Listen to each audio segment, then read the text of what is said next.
Okay. Hi guys. So year before last we took out a cedar fence and I made a whole bunch of strawberry planters out of them last year and they sold like crazy. I have been getting a lot of requests for them already this year and I have tons of cedar fencing left over. So today we're going to make one of my strawberry planters. Now I'm having a little bit of trouble getting the camera angles right in my wood shop. I'm not the best cinematographer or videographer. I'm not the best videographer, but I'm going to do the best I can and I will talk you through it if you can't see it. I will also put all the dimensions in the description at the bottom. So, and if you have any questions, please reach out to me in the comments below. So anyway, just a little bit about shop safety. We never wear loose clothing around saws. I like to wear gloves, especially when working with old cedar fencing because it's full of slivers, and glasses. We have to wear glasses. If I take my regular glasses off, I cannot see. So, so for this, I'm not going to put actual safety glasses on. I'm just going to keep these glasses on. And then I got to tie my hair back. Do whatever you need to do so that you can't get caught up in the saw. Whether you're using a table saw, a skill saw, I like this saw. I can't even remember what this saw is called. I'm terrible with names. I know how to use them. I just can't always remember their names. So anyway, the dimensions of the planter are going to be roughly 24 inches square. And so all our front boards and all our back boards are going to be 24 inches. And then the sides will do 2 at 24 inches, 2 at 18 inches, 2 at 12 inches, and 2 at 6 inches. And we'll just build them up from there. And then we'll do a few support boards that I think are 20 inches, 12 inches, and 8 inches approximately. They don't have to be perfect, so I just use whatever leftover pieces I have.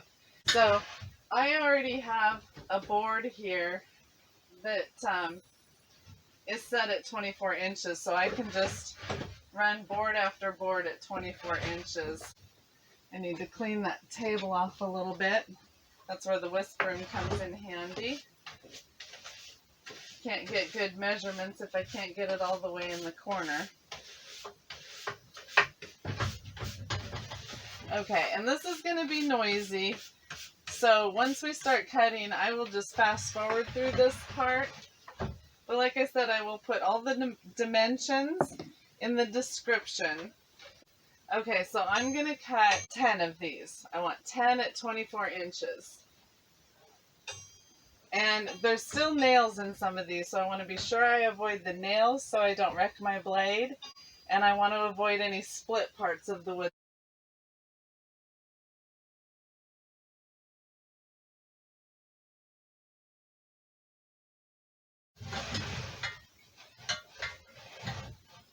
Now I'm just going to cut this tip off here because the tip is bad. It's angled and it's got a bad spot in it.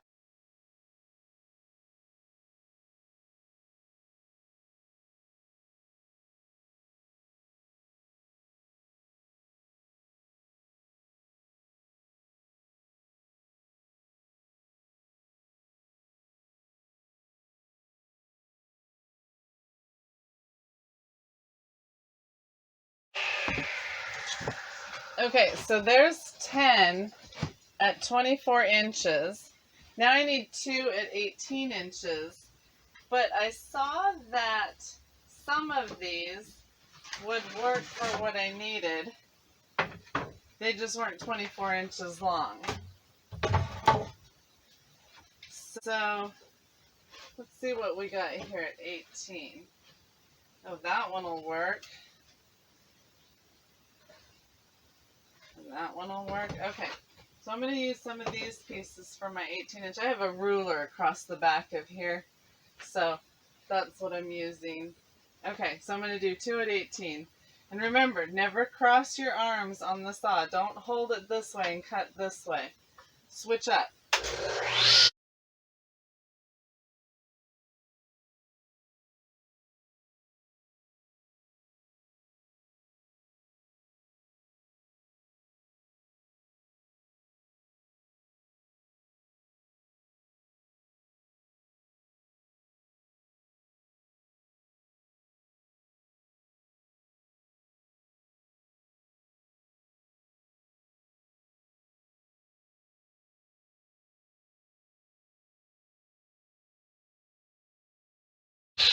Okay, so those are all of our, these are all of our side pieces and our front and back pieces. Now we need to cut some bracings. So I'm trying to think for just a second here. It's hard, I know. And they don't have to be perfect. Even pieces like this will work. We can just throw that part away. We just need bracing just to hold everything together. And we're going to use lots of staples. So for our 20 inches first.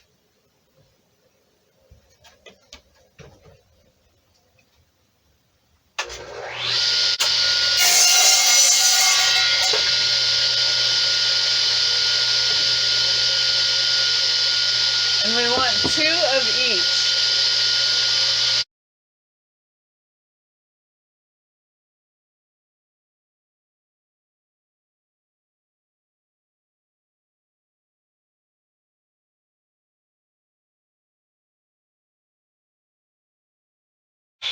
Okay, there's all of our braces. So that should be everything we need. So now, first we're going to take 4 of the 24-inch pieces, and we're basically going to build a box. Personally, I like to put my little nails on the front because I think it adds interest. So I don't pop them out, I just leave them in. But I use an air stapler here, and I don't want my staples to show. So I am going to staple from the sides. So this isn't going to be a square 24 inches because it's going to be a little longer across the front and a little longer across the back because I'm putting my sides on this way. I'm not overlapping my corners, if that makes any sense to you. I'd rather have my raw cut ends show on the front because they'll weather than have my staples show. And you can use staples or nails. You can do them by hand. You could put brackets on the inside. You can do it however you want.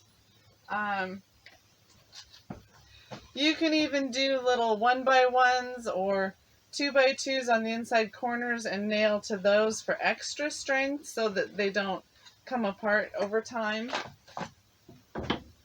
It is cedar, and the cedar will last, but if the boards warp, they could start coming apart at the corners because there will be the weight of dirt in there. These staples, excuse me, are about 37 millimeters, 3.7 centimeters. Always hold your wood far enough back that if a staple doesn't go where you want it to, you're not going to hurt yourself. So you line it up, but then scoot your fingers out of the way.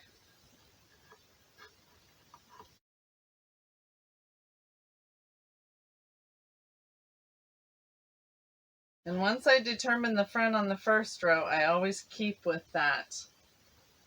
I've got a nice row of nails right in the middle of the front, and I just really like that look.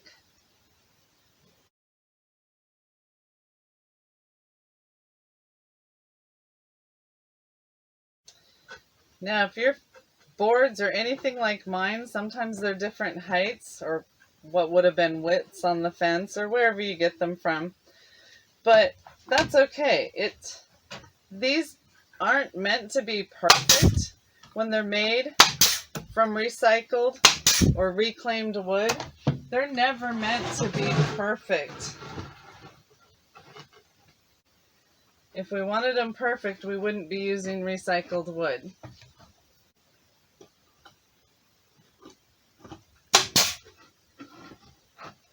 Be sure and pull those corners tight.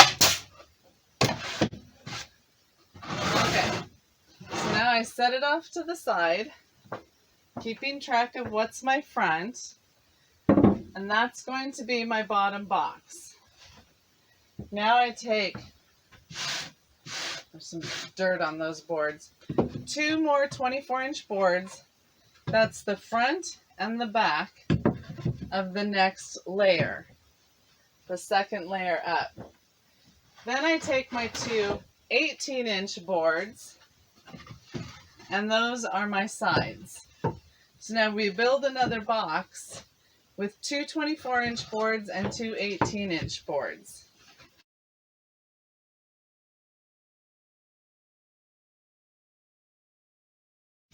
And just be sure you do it the same as you did your first layer. However your boards overlapped, do it the same on this layer. You want it to be the exact same width.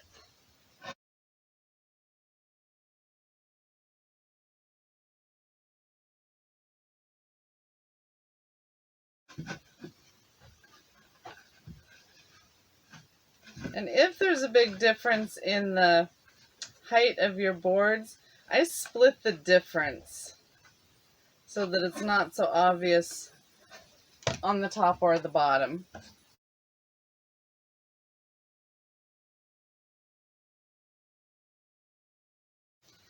You want to be sure you work on a flat surface like this so that they come out square. Don't work down in the gravel or the grass or anything like that. They'll be a little cattywampus. Now keep track of which side you decided was going to be your front and put it on top of your first layer. Just set it there, fronts facing towards you, so that you can keep track of it. And I'll show you what I mean here with this camera.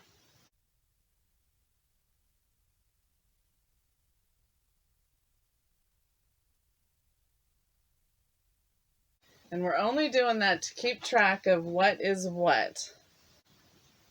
Okay, now we're going to do our third layer and our fourth layer the same way. So our third layer is going to have the 12-inch boards on the sides, and our fourth layer will have the 6-inch boards on the sides. Both of them with 24-inch fronts and backs.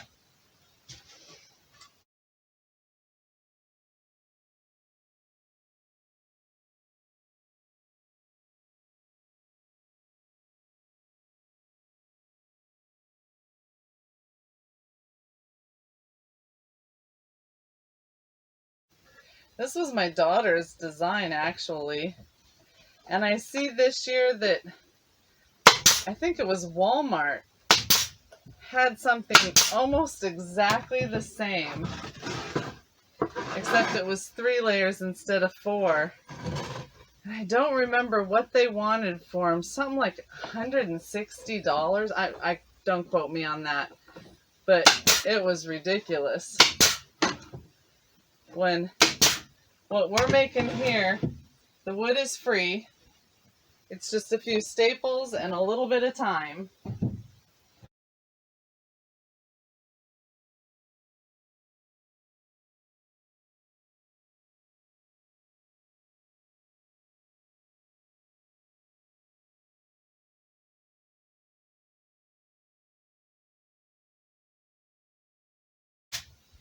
Okay, and that is our last one.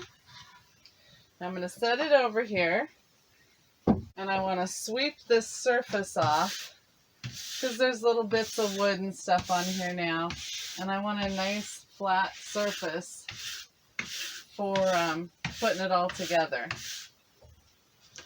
And I need to change the staples in the staple gun. Dog, you're going to get sawdust on you. Because if I use these same staples for putting the braces in it, they'll go right through the wood. Okay.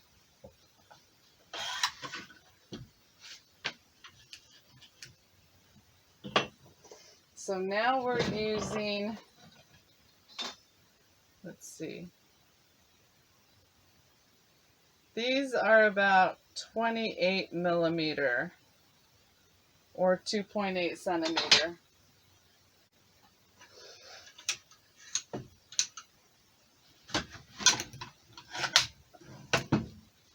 Okay, so now we're going to start putting this up on the bench in order on its side.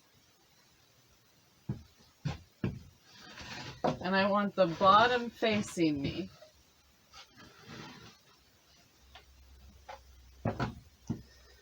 Remember which part is your front, and put all your backs together.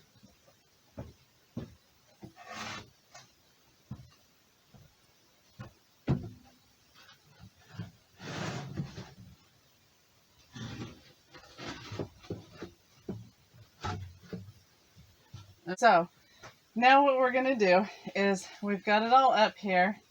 We're lining up the backs. And it's okay if they're crooked on top. They're going to sit a little crooked. We're going to take our longer brace and we're going to slide it in. How does that not fit?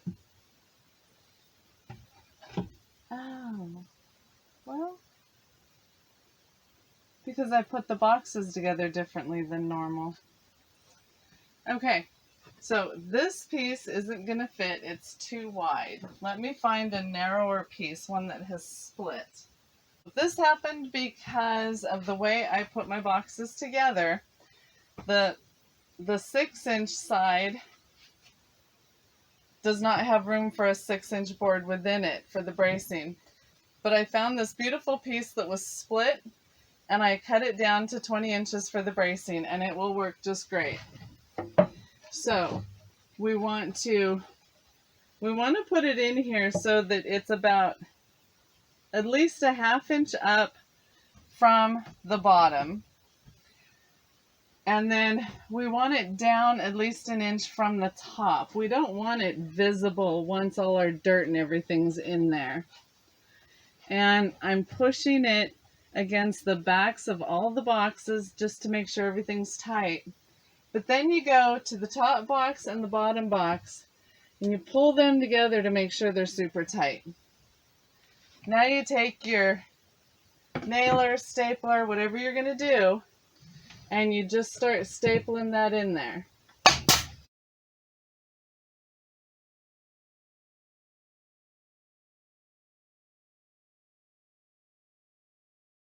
Okay, so now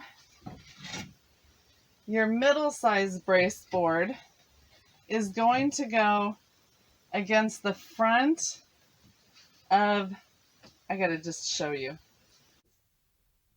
Okay, so you want this brace right there up against the front of the second board down. Now, while we're here, let me show you where the third and final brace is going to go. It's going to go right here. And the goal of all these is to hold all your levels together, to keep them from falling apart and shifting at all. You want to keep these from shifting side to side, and you want to hold them together up and down. So that's what it'll look like when you're done. So I'm just going to nail that all in place, and then we'll move on to the next step. And once again, before you nail it, pull everything tight. Make sure the boxes are tight together.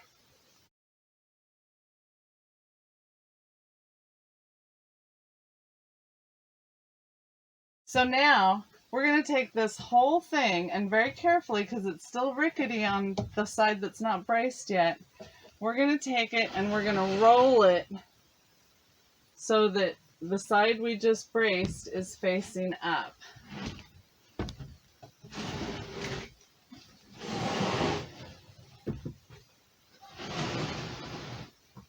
And now we're going to put the braces on the other side. What am I doing on staples? Oops, I'm out of staples. I think I ran out on the last one too, because I checked to make sure I didn't miss any.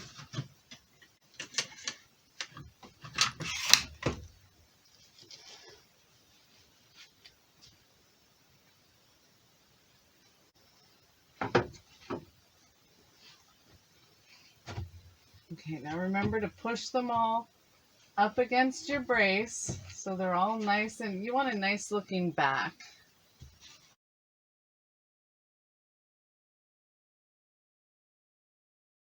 Okay, and then our middle brace.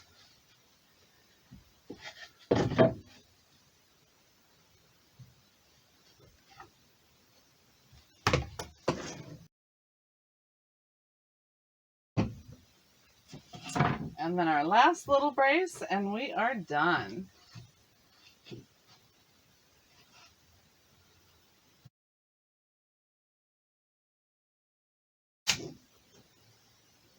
And even with messing with cameras, that took me under an hour, right about 45 minutes.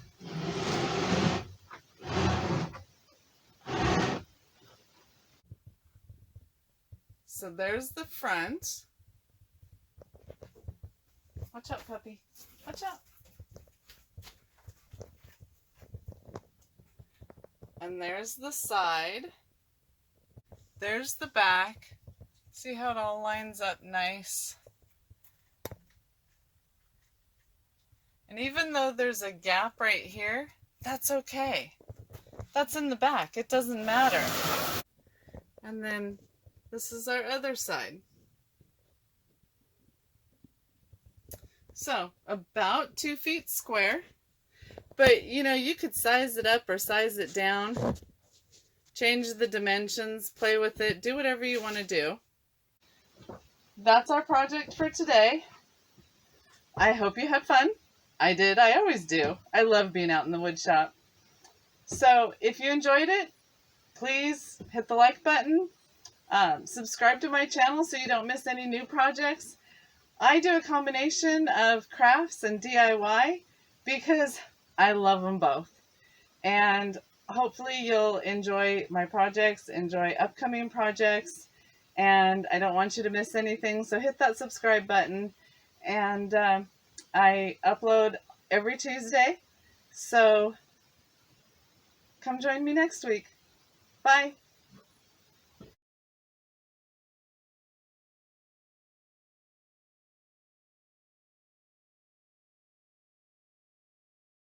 It will, should, no,